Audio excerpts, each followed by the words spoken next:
राज है।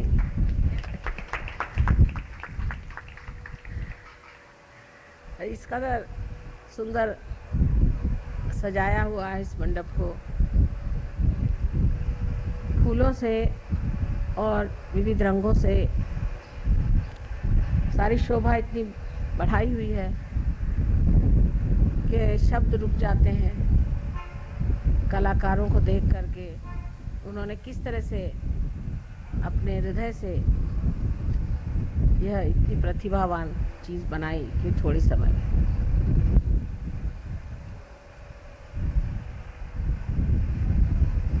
आज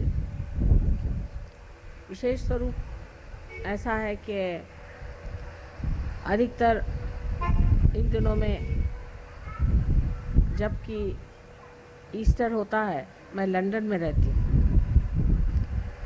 और हर ईस्टर की पूजा लंदन में ही होती है। तो उन लोगों ने ये खबर की कि माँ कोई बात नहीं, आप कहीं भी रहें, जहाँ भी आपकी पूजा होगी वहाँ हमको याद कर लीजिएगा और हम लोग यहाँ ईस्टर की पूजा करेंगे उस दिन।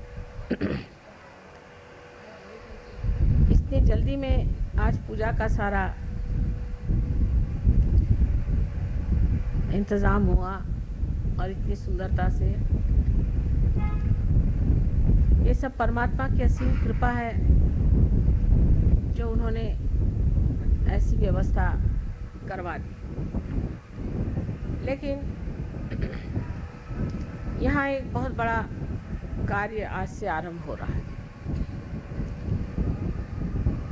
आज तक मैं अगुरुओं के बारे में बहुत कुछ कहा करती थी और बहुत खुले तरीके से मैंने इनके बारे में बताया कि ये कितने दुष्ट हैं, कितने राक्षसी हैं और ये किस तरह से एक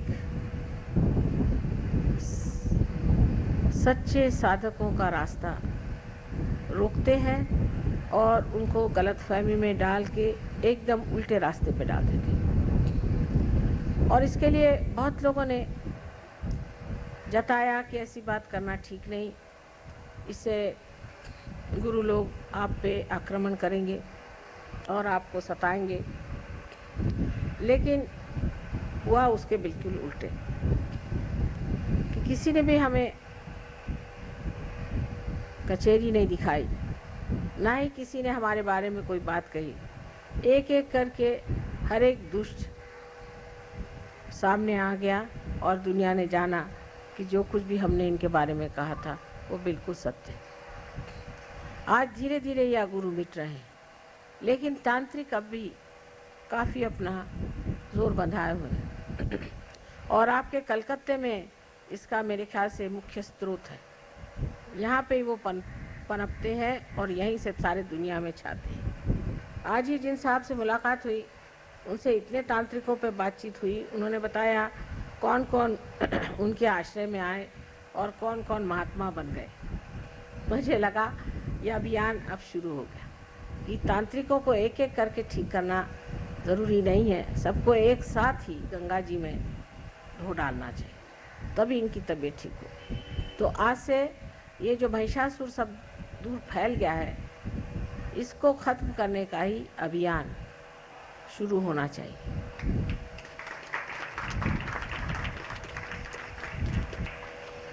ये एक बड़ी भारी आत्मिक क्रांति है जिससे सारे संसार का कल्याण होने वाला है। सारा संसार इस क्रांति से पुनीत हो जाएगा और आनंद के सागर में परमात्मा के साम्राज्य में रहेगा। लेकिन उसके लिए सबको धीरज से कुछ न कुछ त्याग करना चाहिए और उसके लिए सबसे बड़ी चीज़ ये है कि हिम्मत रखनी चाहिए। हिम्मत से अगर काम लिया जाए तो कोई वो दिन दूर नहीं जब हमारा सारा संसार सुख से भरा हो जाए। किंतु उसमें सबसे बड़ी अड़चन आती है हमें जबकि सहयोगी गहनता में उतरते नहीं। सहयोगियों को चाहिए कि वो बहुत गहन उतरे। हर सहयोगी के लिए ये एक बड़ी जिम्मेदारी है कि उन्हें इस क्रांति में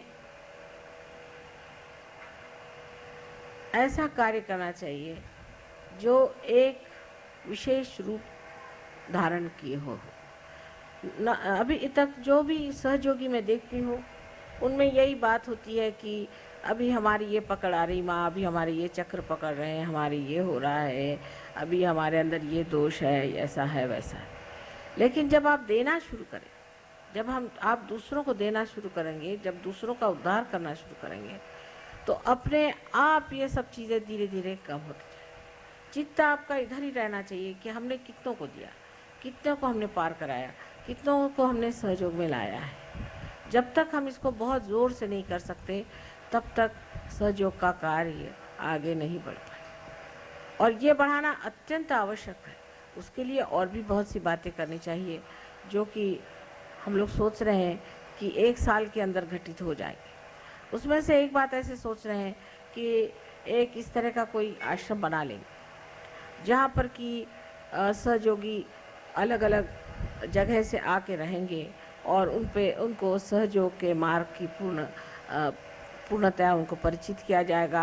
इतना ही नहीं, लेकिन उनकी जो कुंडलिनी है उसकी जागृति भी पूर्णतया हो जाएगी और वो एक बड़े भारी महान योगी के रूप में सारे संसार में कार्यान्वित होंगे। इसकी व्यवस्था सोच रहे हैं और मेरे विचार से साल भर के अंदर कोई न कोई भी ऐसी चीज़ बन जाएगी जहाँ पर आप लोग कम से कम 1 महीना आके रह सकते हैं और वहाँ रह कर के आप इस सहयोग में पारंगत हो जाएं और एक निष्णात प्रवीण सहयोगी बन के सारे संसार में आप कार्य कर सकते हैं।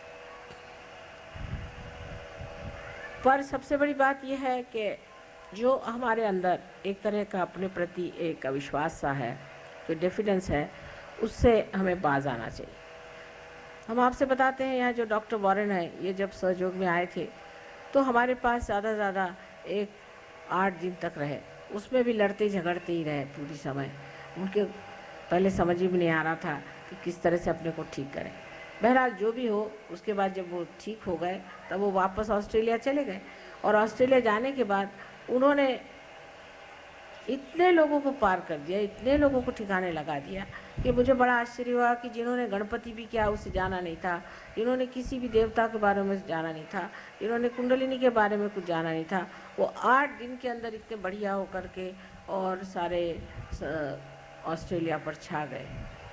तो ये सोचना कि हम इसको नहीं कर सकते हैं या कैसे करें, इसमें ये उलझन है, लोग क्या समझेंगे, इस तरह की अगर आपने विचारधारा रखी तो सहयोग बढ़ नहीं सकता। परमात्मा आपके साथ में है, शक्ति आपके साथ में है, आप स्वयं योगी हैं और सब योगियों पे ये जिम्मेदारी है कि इस कार्य को पूरी तरह से करें।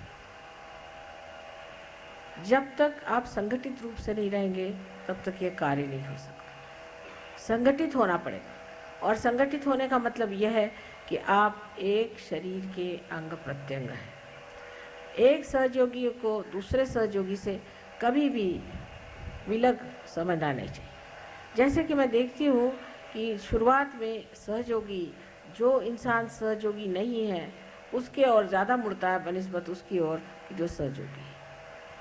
तो पहली तो बात ये होनी चाहिए कि जो हमारे दूसरे भाई बहन माने सहयोगी हैं उनके आगे बाकी सब पराए। कोई कुछ भी बात कहे, उनके साथ हमको किसी तरह से भी एक मत नहीं होना, क्योंकि वो चक्कर में आपको डाल देंगे और आपके अंदर फूट पड़ जाएगी। इस आसुरी विद्या से अगर बचना है तो आपको ये समझ लेना चाहिए कि आप योगी जन हैं और आप परमात्मा के साम्राज्य में हैं। हर आसुरी विद्या का एक एक एजेंट है, समझ लीजिए, वो आपको खींचना चाहता है कि आप इस विद्या से हट जाएं और उनकी विद्या में आ जाएं। और उनकी चालाकियाँ इतनी सुंदर हैं कि आपकी समझ में नहीं आएगी। इसलिए पहली चीज़ एक है नियम कि हम सहयोगियों के विरोध बन जाए और कोई ग्रुप हम नहीं बनाए। अगर कहीं ग्रुप जरा सा भी बनने लग जाता है सहयोग का तो उसको मैं तोड़ देती और ऐसा तोड़ा है। अब जैसे ग्रुप बन गए, दिल्ली वाले हो गए, फिर दिल्ली में कोई हो गए तो जैसे करोल बाग के हो गए तो कोई कहीं के हो गए, बम्बई वाले हो गए तो बम्बई वाले उनमें भी अब ये कोई नागपाड़ा के हो गए तो कोई दादर के हो गए तो कोई कहाँ के हो गए। अब करते करते फिर आप ऐसी छोटी जगह में पहुंच जाएंगे जहां सिर्फ आप अकेले बैठे रहेंगे और आप कहेंगे कि सहयोगी कहाँ गायब हो। तो इसमें कोई सी भी चीज़ ग्रुप नहीं बना सकती। जब इंसान में कैंसर सेट होता है तब वो ग्रुप बना के होता है। एक आदमी में अगर डीएनए जिसे कहते हैं एक आदमी में खराब हो जाए, एक सेल में अगर खराबी आ जाए, एक ही सेल में अगर खराब आ जाए तो वो दूसरे सेल पे जोर करेगा और वो दूसरा सेल तीसरे पे करेगा और ऐसा एक उनका गुट बनता जाएगा और वो चाहेगा कि हमारा जो गुट है वो सबके ऊपर में हावी हो जाए। जब वो सब पे हावी होने लग जाता, जैसे कि समझ लीजिए कि आपके नाक के ही सेल्स हैं वो अगर बढ़ने लग गए तो उन्होंने एक गुट बना लिया और एक बड़ा सा यहाँ पर लंप सा हो गया और उसने जा कर के आक्रमण किया आपके आँख के ऊपर में, आँख को ढक लिया, फिर वहाँ से गए कान को ढक लिया। इस तरह से कैंसर जो होता है वो अपनी अपेक्षा दूसरों को नीचे समझता है और एक ग्रुप बना करके उनको, जो दूसरे लोग हैं जो कि सहयोगी हैं, उनको दबाता है। ऐसी बीमारी सहयोग में अगर फैल जाए तो उसका ठिकाना मैं खूब लगाती हूँ। चाहे मैं कहीं भी रहूँ, चाहे मैं लंदन में रहूँ, चाहे मैं अमेरिका में रहूँ, चाहे कहीं रहूँ, उसका ठिकाना अपने आप हो जाए। इसलिए किसी को भी कोई ग्रुपबाजी नहीं करनी चाहिए। किसी को भी ये नहीं सोचना चाहिए कि हम एक ग्रुप के हैं। अगर 10 आदमी एक साथ रहते हैं और बार बार एक ही साथ 10 आदमी रहते हैं तो समझ लेना चाहिए कि ग्रुप बन रहा है। सहयोगियों को कभी भी एक साथ 10 आदमी हर समय नहीं रहना चाहिए। जब आज इनके साथ बैठे तो कल उनके साथ, कल उनके साथ तो उनके साथ। जैसे कि हमारे अंदर जो रक्त के छोटे छोटे पेशियाँ हैं जिनको हम सेल्स कहते हैं, वो अगर समझ लीजिए एक जगह बैठ गए और 10 सेल ने सोचा कि हम यहीं बैठ जाएं तो उस आदमी की मृत्यु हो जाएगी, सहयोग की मृत्यु हो जाएगी। इसलिए हम 10 आदमी एक साथ, क्योंकि हम एक ग्रुप के हैं, ये एक ग्रुप के हैं, वो एक ग्रुप के हैं। रक्ताभिसरण जिसे कहते हैं कि ब्लड का जो सर्कुलेशन है वो हमारे अंदर ऐसे खुलेआम से होना चाहिए। तो कोई सा भी ग्रुप नहीं बनना चाहिए। जहाँ ग्रुप आपने देखा बन रहा है उस ग्रुप को छोड़ के दूसरे ग्रुप पे चले जाए, उस ग्रुप को तोड़िए, उसे कहना चलो इस ग्रुप के साथ आ जाओ, फिर वो उसके साथ आ जाए। इस तरह से जब तक आप नहीं करेंगे तब तक आपकी कलेक्टिविटी में नेगेटिविटी बनती जाएगी। जैसे कि मैं कहती हूँ कि आपने अगर मथन करके और मक्खन निकाला, मक्खन के कण चारों तरफ है, उसमें एक बड़ा सा मक्खन का ढेला डालना पड़ता है, फिर उसके आसपास सारे जो हैं कण उसको जुटते जाते हैं। पर 4, 5, 6 कण मिलकर के अलग से अगर बैठ जाए तो जिसने मथा है वो कहता है जाने दीजिए, बेकार, ये तो मक्खन बेकार ही है, छोड़ दीजिए, जो बड़ा है उसको उठा लीजिए। तो सबको मिल मिल करके एक बड़ा सा मक्खन का जैसा स्वरूप है, इसी तरह से आपको भी एक बड़ा सा ग्रुप बनना चाहिए। करते करते फिर एक बड़े सागर में विलीन हो जाना चाहिए। तो एक बूंद को अगर आपको सागर में विलीन करना है तो आप 4-5 बूंद बना के सिर्फ बबूले बनाइएगा। जो भी इस तरह से कार्य करता है बबूला बना लेता है, और वो बबूले आप जानते हैं कि 2 मिनट के लिए आते हैं और नष्ट हो जाते हैं, अपने आप ही प्रकृति से ही होते हैं, उसको कोई करने की ज़रूरत नहीं। इसलिए कोई सा भी ग्रुप आपको बनाना नहीं है। सबके साथ एक जैसा मिलना जुलना, सबको एक साथ जाना, सबसे एक साथ प्रेम रखना और सबको एक साथ समझने की कोशिश करना चाहिए। एक दूसरों को किसी भी तरह से आपको क्रिटिसाइज़ कभी नहीं करना चाहिए। आप आपस में भाई बहन नहीं हैं, लेकिन आप मेरे शरीर के अंग प्रत्यंग हैं। अगर समझ लीजिए मेरी एक उंगली ने दूसरी उंगली को क्रिटिसाइज़ कर दिया तो क्या फ़ायदा होगा? इससे तो नुकसान ही होने वाला। इसलिए ठीक यही है कि मनुष्य को, क्या हो गया, बैठ तो जाइए। इसलिए बहुत उचित यही बात है कि हम लोगों को ये सोचना चाहिए कि अब हम मनुष्य नहीं, हम अति मानव हैं, और अति मानव की जो स्थिति है उसमें हमें सब दूर घूम फिर करके और अपना चित्त परमात्मा की ओर रखना चाहिए। ये बड़ी भारी एक कठिनाई आ जाती है सहयोग में शुरुआत में, जबकि कलेक्टिविटी आदमी पता नहीं क्यों तोड़ देता है। ये भी एक आसुरी विद्या है जहाँ कलेक्टिविटी टूट जाती है। अब जैसे हम कहें कि बम्बई में ये काम कम है, पर दिल्ली में अब भी नहीं, और कलकत्ते का मुझे अभी मालूम नहीं हाल, लेकिन मैं यही कहूँगी कि ये बीमारियाँ फैलने मत दीजिए। आप लोग सब मेरे बेटे हैं और मेरी बेटियाँ हैं। आपस में कोई सा भी आप में अगर कोई मतभेद हो जाए तो उसमें कोई ऐसी बात नहीं है, लेकिन ये कि आपस में आप ग्रुपबाजी मत करें। फिर एक ग्रुप बन गया, फिर वो ग्रुप वाले कहेंगे साहब हमारे आदमी को आप सामने करें, वो कहेगा हमारे आदमी को सामने करें, और उसका फिर असर क्या आएगा आप देखते हैं कि ऐसे लोग सहयोग से परान्मुख हो जाते हैं, हट जाते हैं, उनका स्थान खत्म हो जाता है। जैसे गुरुओं को ख़त्म किया है वैसे ही इस तरह के लोगों को भी खत्म किया जाता है। सो मैं नहीं करूं तो आपकी प्रकृति ही करे। इसलिए आपको खास करके मुझे कहना है कि कृपया आप लोग अपनी ओर चित्त दें और दूसरों की ओर प्रेम दें। दूसरों को प्रेम दीजिए और अपनी ओर चित्त दें। अपनी ओर देखें और अपनी ओर देखिए आप ये कहिए कि हम कैसे, क्या हम ठीक हैं, क्या हमारे चक्र ठीक हैं, क्या हम में कोई दोष है, या अगर आप सोचते हैं कोई समझता है तो उससे जाके पूछिए कि भाई कोई चक्र पकड़ रहा तो बता दीजिए, हमारी समझ में नहीं आ रहा। जिस दिन आप इस चीज़ को अपना लेंगे कि हम माँ के अंग प्रत्यंग में बैठे हैं, आप समझ जाएंगे कि आपका कितना महत्व है। आप चाहे जैसे भी हैं, हमने आपको स्वीकार कर लिया, अब आपको भी हमें स्वीकार करना होगा और जानना होगा कि अब अत्यंत शुद्ध और पवित्र भाव से रहने से ही हमारी माँ को सुख और आनंद मिल सकता है। आज की एक विशेष तिथि है, जिस तिथि पर ये नया अभियान शुरू हो रहा है कि सारे दुनिया के जितने भी तांत्रिक हैं उनके पीछे मैं अब लगने वाली हूँ, और मैं चाहती हूँ कि आप भी सब के पीछे हाथ धोकर लगे, और जहाँ भी कोई तांत्रिक दिखाई दे तो उसके पास जाने वाले लोगों के लिए कुछ आप चाहें तो उसके लिए हैंडबिल्स वगैरह छपा के वहाँ भेज दीजिए कि ये आप तांत्रिक है और तांत्रिक से भागते रहिए। अगर जो आदमी तांत्रिक के पास जाता है उसके घर में अगर तांत्रिक आ जाए तो 7 पुश्त तक वो पनप नहीं सकते, उसके बच्चे नहीं पनप सकते, 7 पुश्त तक उसके यहाँ हालत ख़राब है, बड़े बड़े नुकसान हो जाएंगे, उसके घर जल जाएगा और हो सकता है उसकी बीवी कहीं आत्महत्या कर ले, उसमें उसके घर में हमेशा तकलीफ़ें, दुख और परेशानी है।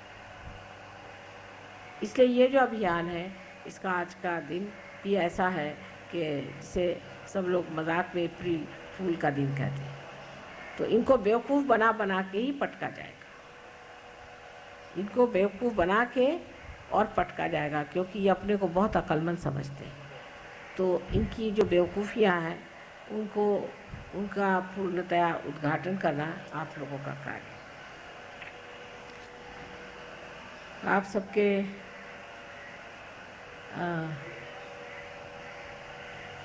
प्यार और दुलार और इस शोभा से वाकई में मैं अभिभूत हूँ।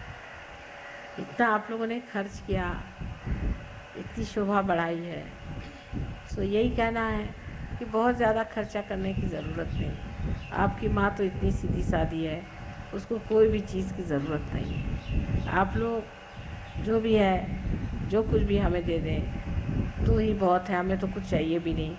जो कुछ हमसे लेना है वो आप लोग ले लीजिए, लेकिन अब आप लोगों के संतोष के लिए हम कहते हैं अच्छा भाई आपको साड़ी देना है तो दे दो, अब क्या करें।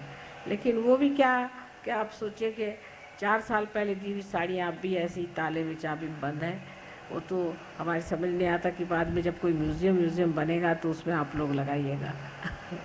तो ये सब चीज़ें आपके शौक़ के लिए जो भी आप कहें, मेरे पास धरोहर रखी हुई हैं और इसकी कोई ज़रूरत नहीं, पर अब आपका प्रेम ऐसा है कि उसके आगे मैं कुछ बोल भी नहीं सकती और कुछ भी कह भी नहीं सकती। जो भी प्रेम से दीजिएगा, चाहे वो शबरी के बेर हो और चाहे आप लोगों की कीमती साड़ियाँ हो, सब मेरे लिए मान्य है। तो अब हम लोगों की पूजा का समय हो गया। आज जैसे मैंने कहा था जन्म दिवस की बात है, बराबर 12 बजे मैंने अपना भाषण शुरू किया और बराबर 12 बजे ही मेरा जन्म हुआ था। इसलिए इतना समय लग गया, फूलों में समय लग गया, इसमें कोई घबराने की बात नहीं, क्योंकि संजोग ऐसा है 12 ही बजे आज का जन्मदिन मनाने का था। तो इसमें